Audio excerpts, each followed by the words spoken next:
Assalamu alaikum friends. My name is Rehan Ali. Today I am going to tell you a story about Nazir Sabir, who is the Pakistani mountain conqueror. It is a good story. So first of all, please subscribe our channel, press the bell icon, like my video and share it to all your friends. So let's start the story. Nazir Sabir comes from Raminji village in the remote Chaporsan valley of Gojal in northern Hunza. There was not even a primary school there. Sabir educated himself and rose to become the advisor on education and tourism for the northern areas after winning the seat for Hunza in the 1994 elections.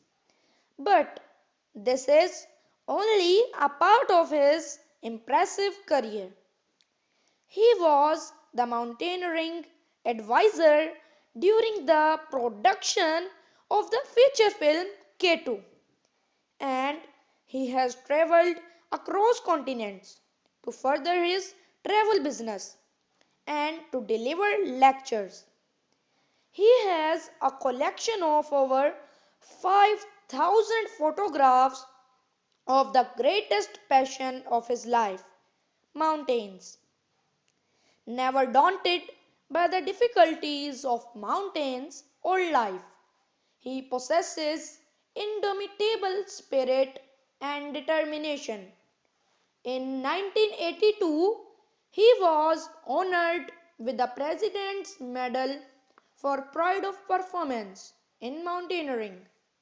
In 1974, Sabir had taken a break from his role in the construction of the Karakoram Highway, accompanying a Japanese expedition to the 7,284-meter Pasu Peak in Hunza, and in 1975 he attempted 8,125-meter Nanga Parbat with a German expedition, his first major mountaineering success.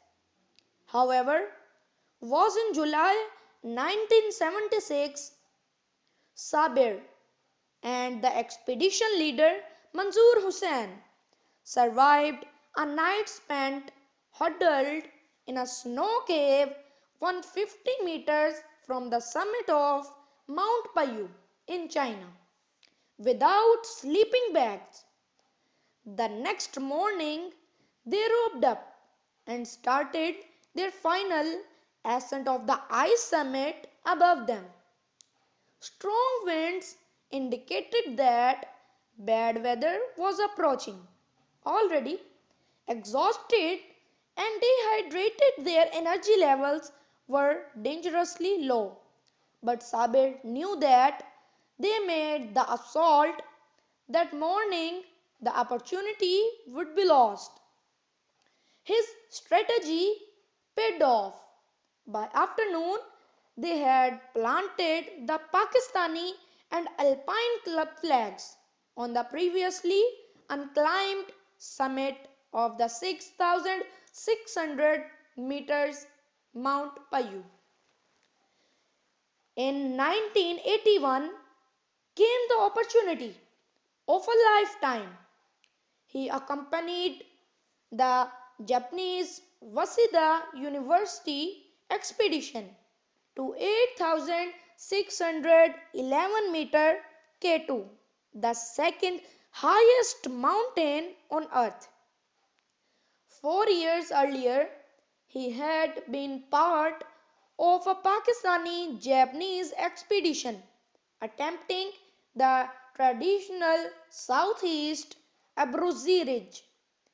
To his intense disappointment, bad weather prevented his first assault team reaching the summit. However, his team had not succeeded.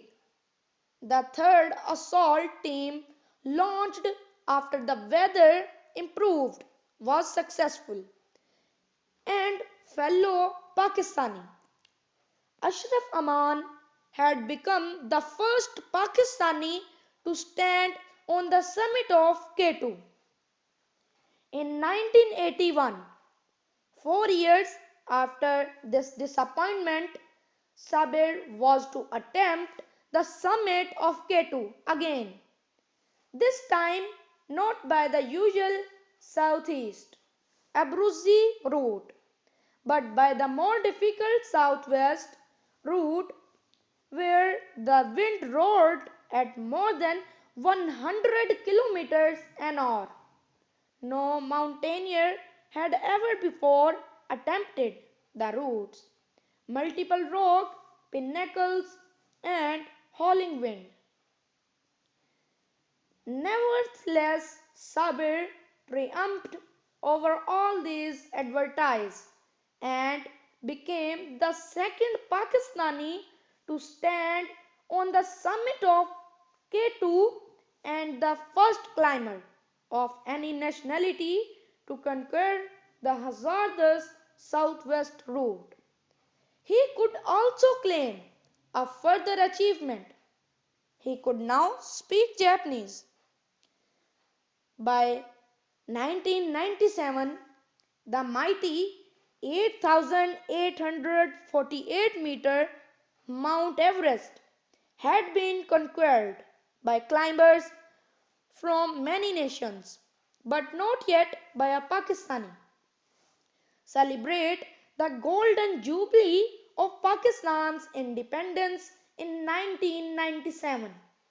The Alpine Club decided to launch the first Pakistani expedition from the North Pole in Tibet, which is considered more difficult than from the South Pole in Nepal. Sabir was the expedition leader. The timing of their arrival at the Everest Advance Base Camp was inauspicious. 9 climbers, fatally caught in vicious winds, had died in a single day on an assault on the summit in May. 3 of the attempts on the summit by Sabir's expedition were unsuccessful.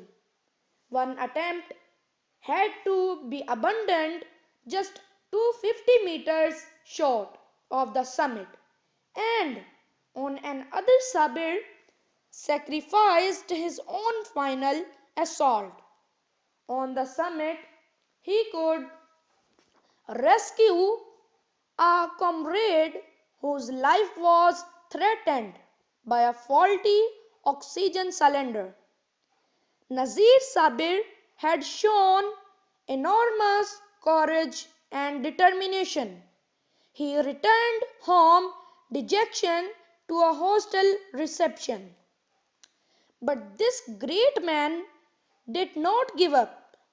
In 2000, he joined an international Everest expedition.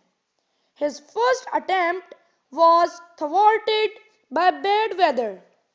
But on May 15th, when his team mates decided to descend to the safety of the Everest Base Camp, Sabir decided to stay back at the 7,881-meter South Pole Camp the next day, together with a Canadian teammate and the accompanying Sherpas. He started the final assault at 9:30 at night. They would avoid the strong daytime winds. Night climbing was obviously extremely hazardous.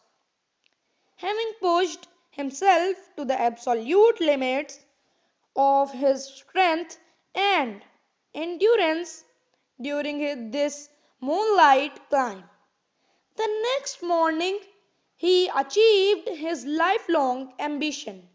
He planted the Pakistani flag on the highest point on earth, the first Pakistani to do so. Manzoor Hussain, the now retired secretary to the Alpine Club of Pakistan, has written, Allah is kind to those who toil. Nazir Sabir is no doubt a great mountaineer, but an even greater Pakistani. I'm sure you will like the story. So please subscribe our channel, comment your suggestion. Thanks for watching. Bye bye.